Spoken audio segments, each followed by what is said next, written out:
여러분 안녕하십니까? 여수 MBC 뉴스데스크입니다. 제22대 국회의원 선거가 하루 앞으로 다가왔습니다. 이제 유권자들의 선택만이 남아있는데요.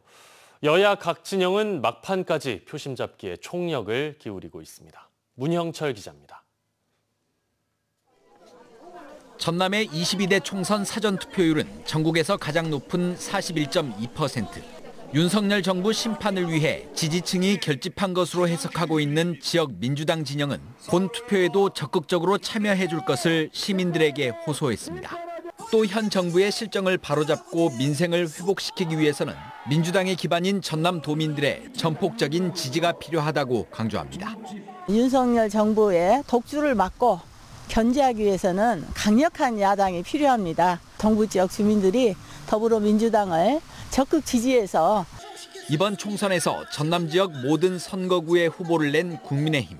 지역에 필요한 사업을 신속하게 추진하고 예산을 충분하게 확보하기 위해선 전남에서도 여당 국회의원이 필요하다고 목소리를 높였습니다. 특히 현 정부가 전남 의대 신설을 확정했다는 점을 강조하며 민주당의 독주를 막아야 전남의 변화와 발전을 이룰 수 있다고 강조했습니다. 집권 여당으로서 전남의 예산 확보라든지 소통할 수 있는 그런 여건들을 충분히 조성을 좀 해서 전남 발전에 기여할 수 있는. 전남에서 6명의 지역구 후보를 낸 진보당도 막판까지 총력전을 펼쳤습니다. 임금 삭감 없는 주 4일 근무제 도입 등의 공약을 내걸며 노동자를 집중 공략했던 후보들은 서민들의 삶을 바꿀 수 있는 정당은 진보당뿐이라며 전남에서 진정한 정치 개혁을 이뤄낼 수 있도록 힘을 실어달라고 호소했습니다. 서민의 편에서 고난을 함께했던 사람들이 바로 진보당 사람들입니다. 고통을 이해하고 감내해줬던 사람들에 대한 믿음을 갖고 투표장에 나가주셨으면 고맙겠습니다. 민주당을 나와 무소속으로 출마한 후보들도 정당보다 정책과 인물을 보고 투표해달라고 호소하며 선거운동 마지막까지 총력전을 이어갔습니다. MBC 뉴스 문형철입니다. 국민의 대표이자 우리 지역 대표 일꾼을 뽑는 제22대 총선 결과에 관심이 모아지고 있습니다. 광주 전남의 총선 관전 포인트를 신광하 기자가 정리했습니다. 광주 전남에서는 이번에도 더불어민주당이 18석을 모두 석권하느냐가 가장 큰 관심입니다. 민주당 공천은 곧 당선이라는 인식이 깔려있는 광주 전남이지만 공천 과정 논란으로 확산된 따가운 시선을 극복해야 합니다. 대부분 지역에서 민주당 후보의 우세가 예상되고 있지만 민주당 경선에 참여하지 못하고 컷오프돼 반발한 일부 무소속 후보들의 선전 여부를 지켜봐야 합니다. 현역 의원 가운데 몇 명이 다시 22대 국회에 입성할 수 있는지도 관심입니다. 광주 전남 더불어민주당 현역 의원들 가운데 이번에 다시 공천장을 받은 후보는 6명밖에 되지 않고 대부분 새로운 인물로 교체됐습니다. 이들 가운데 몇 명이 승리할지 지역민들의 관심이 모아지고 있습니다. 지역 출신 중진 의원들의 선전 여부도 눈여겨볼 대목입니다. 광주 광산을에 출마한 이낙연 새로운 미래 대표, 그리고 광주 서구갑에 옥중 출마한 송영길 소나무당 대표는 각각 6선을 노리고 있습니다. 새누리당 대표를 지낸 국민의힘 이정현 전 의원은 순천 광양 곡성 구례 선거구에서 4선에 도전합니다. 비례대표 투표에서 광주 전남 유권자들이 조국 혁신당과 민주당 위성정당인 더불어민주연합 가운데 어느 당을 선택할지도 그 결과가 주목됩니다. 전남에서 여성 후보가 22대 국회에 입성할 수 있을지도 관심입니다. 순천 광양 곡성 구례 의뢰 도전장을 내민 여성 후보는 권양엽 더불어민주당 후보와 유현주 진보당 후보. 여성 지역구 국회의원이 배출될 경우 전남은 지난 1978년 이후 46년 만입니다. MBC 뉴스 신광하입니다. 내일 여수해경이 섬 지역의 안전한 투표함 이송을 지원합니다. 여수해경은 내일 오후 6시 투표가 끝나면 검문도와 초도 등 원거리에 있는 섬 지역의 투표함을 경비 함정으로 직접 수송합니다. 육지와 가까운 섬 지역의 투표함은 민간 수송 선박이 이송함에 따라 해경은 근접해서 안전하게 호송할 예정입니다. 제22대 국회의원 선거 여수 MBC 개표 방송은 내일 오후 7시 20분부터 시작합니다. 총 4부로 구성된 개표 방송에서는 선거구별, 후보별 득표율을 실시간으로 확인할 수 있고 정치 분야 전문가와의 대담을 통해 이번 총선 전반에 대한 심도 있는 내용을 전해드릴 예정입니다. 특히 밤 9시 30분부터는 광주, 목포, 여수 MBC의 합동 개표 방송으로 전남 동부권은 물론 광주, 전남 주요 격전지의 개표 상황 등을 더 생동감 있게 확인하실 수 있습니다. 순천대학교의 전남의과대학 설립을 촉구하는 목소리가 커지고 있습니다. 지역의 도의원들은 성명을 내고 의료 수요가 풍부하고 경쟁력을 갖춘 순천대와 전남 동부권이 의대 신설의 최적지임을 강조했습니다. 유민호 기자입니다. 순천을 지역구로 둔 전남도의원 7명이 순천대학교 앞에 섰습니다. 이들은 성명을 내고 정부가 추진 의사를 밝힌 전남의과대학 설립지가 순천이 돼야 한다고 주장했습니다. 순천대의 의대를 유치하자! 유치하자! 유치하자! 전남 동부권은 의료 수요가 풍부한 데다 대학병원이 들어설 수 있는 순천 신대지구는 정주 여건을 잘 갖춰 우수한 의료진을 확보할 수 있다고 설명했습니다. 이번 총선에서 순천 광양 곡성 구례 갑과 을 선거구에 출마한 민주당 후보도 참석해 순천이 의대 최적지임을 알렸습니다. 국립대학병원이 동네 병원이 아닌 글로벌 시대에 걸맞은 의대와 양질의 의료진을 확보해야 하는 과제를 안고 있기 때문이다. 여수, 광양, 순천을 잇는 전남 동부권 인구가 100만에 이른다는 점도 순천이 의대 신설의 적합지임을 확신한다. 도의원들은 전라남도를 향해 순천대 의대 설립 확정을 촉구하는 한편 공정한 절차 추진을 요구했습니다. 도민들이 다 납득할 수 있는 그런 지표들이 이루어져야 되기 때문에 주관적인 그런 정선평가라든가 이런 부분들은 배제되는 것이 맞지 않는가. 지역 정치권뿐 아니라 시민들도 모임을 추진하는 등 목소리를 내기 시작했습니다. 열기는 뜨거워요. 근데 역시 그것을 모아서 힘으로만 직결시키는 예수님 어떤 그 구심점이 30년 수건 사업으로 전남 동부 지역의 공공의료 확충을 위한 의대 신설 발걸음이 빨라지고 있습니다. MBC 뉴스 유민호입니다. 김영록 전남지사가 오늘 전남의대 유치 범도민 추진위원회 집행위원들과 간담회를 열고 전남의대 설립지 결정을 공모 방식으로 전환한 배경 등을 설명했습니다. 김 지사는 통합의대 방식은 물리적으로 어렵고 정부 방침에 따라 가능한 한 신속한 추진이 필요해 공모를 결정하게 됐다며 도민들의 뜻을 모아 공정한 방식으로 공모를 추진해 의과대학과 부속병원 설립을 결정하겠다고 밝혔습니다. 허석 전 순천시장이 민선 8기 순천시가 연양뜰 일원을 차세대 공공자원화 시설의 입지로 결정하자 절차상 하자를 제기하며 공개 질의했습니다. 순천시가 질의의 내용을 조목조목 반박하면서 적극적으로 해명에 나섰지만 이번 총선 막바지 쟁점 이슈로 부상하면서 적절성 논란으로까지 이어지고 있습니다. 김주희 기자입니다. 지난 2일 순천시는 차세대 공공자원화시설 입지로 연양뜰 일원을 최종 결정했습니다. 지난해 6월 입지선정위원회가 연양뜰 일원을 후보지로 선정한 지 10개월여 만에 전략환경영향평가, 영산강유역 환경청의 환경영향협의 등을 거쳐 적정성과 입지 타당성을 최종 확인받은 겁니다. 순천시가 차세대 공공자원화시설의 연양뜰 건립계획을 최종 확정 발표하자 허석 전 순천시장이 최근 SNS를 통해 공개 질의하고 나섰습니다. 순천시의 연양뜰 차세대 공공자원화시설의 입지 결정은 절차상 하자가 있다고 주장하며 민선 7개 결정한 후보지 4곳을 백지화한 이유 등 4가지를 순천시에 공개적으로 따져 물었습니다. 순천시가 허 전 시장의 공개 질의에 대해 즉각 입장을 밝혔습니다.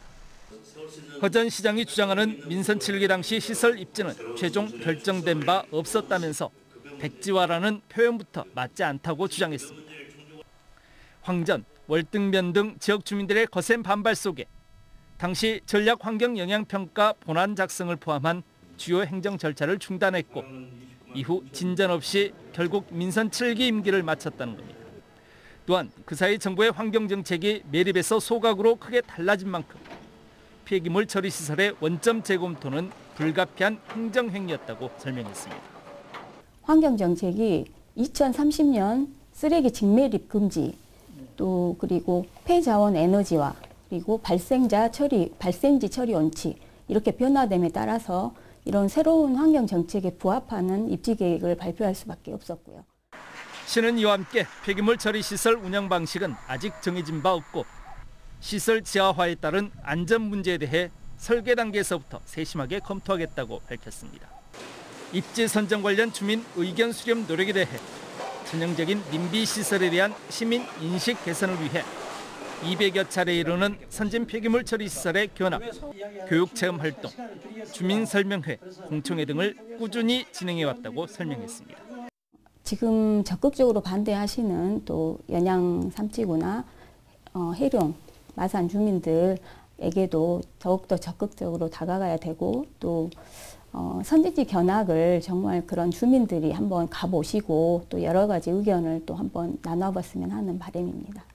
22대 총선 선거운동 기간 후보들 간 뜨거운 쟁점 이슈가 됐던 순천시의 4세대 공공자원화시설 입지 선정 문제.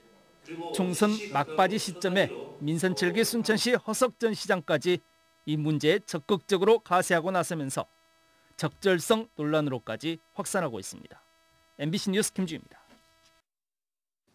순천 폐기물 처리 시설 입지 선정과 관련해 일부 지역 주민들이 감사를 청구했습니다. 전라남도는 순천 해룡면 일원 200여 명의 주민들이 순천시 생활 폐기물 처리 시설 입지 선정과 관련한 주민감사 청구서를 제출함에 따라 청구인 명부 열람 뒤 위원회를 열어 감사 실시 여부를 검토할 계획입니다. 주민들은 전략 환경 영향평가 과정에서 조사 항목을 2회 실시하지 않은 점, 전략 환경 영향평가 완료 전 입지 후보지를 선정한 점 등에 대해 감사를 청구했습니다. 광양시가 올해 처음으로 매화축제 유료 입장과 차 없는 거리를 추진해 성공적이었다는 평가를 내놨습니다.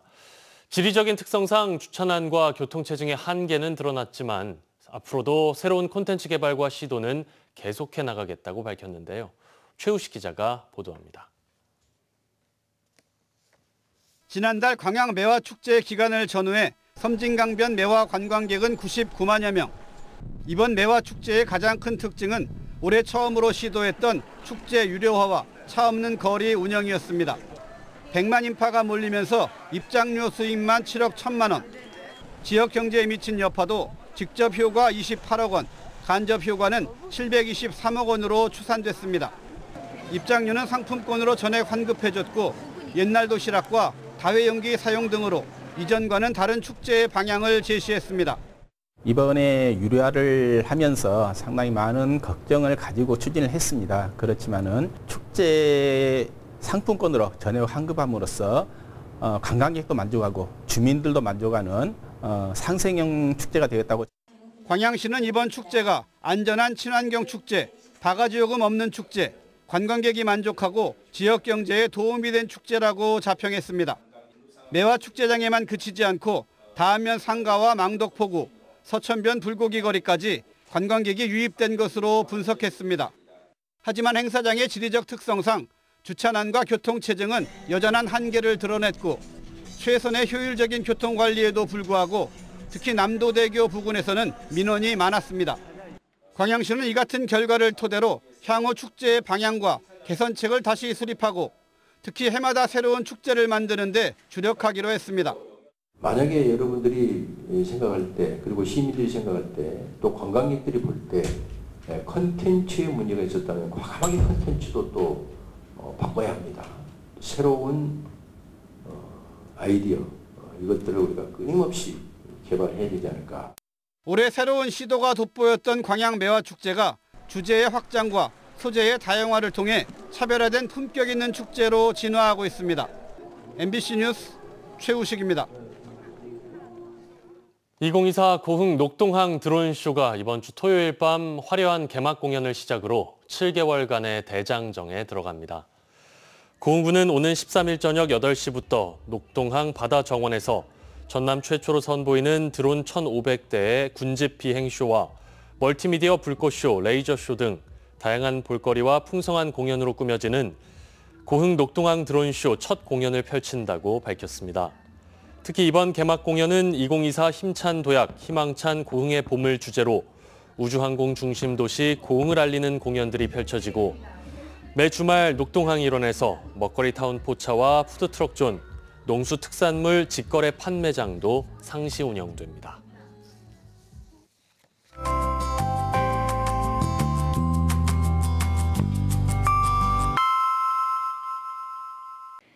날씨와 생활정보 정리해드리는 생활포커스입니다.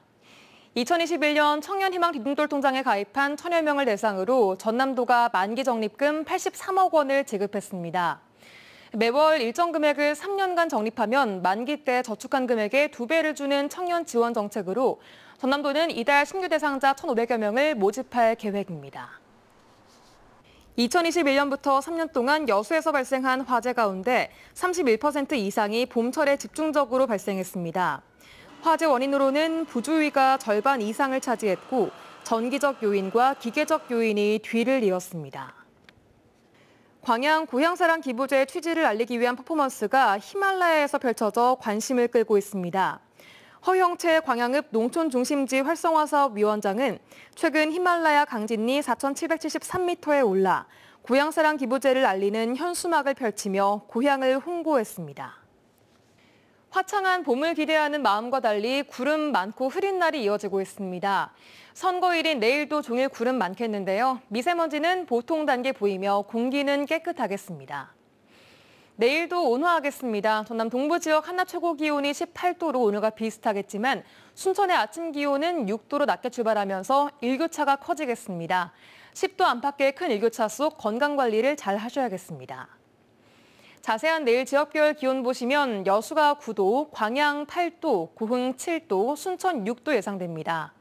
한낮 기온은 여수가 16도, 그 밖의 지역은 18도로 오늘보다 1에서 2도가량 내림세를 보이겠지만 그래도 포근하겠습니다. 해상에는 구름 많은 가운데 바다의 물결은 남해서부 앞바다에서 0.5에서 1.5m, 먼바다에서는 1에서 최고 3m로 조금 높게 일겠습니다. 여수의 내일 만조 시각은 오전 10시 8분, 간조 시각은 오후 4시 6분입니다. 지금까지 생활포커스 송유라였습니다.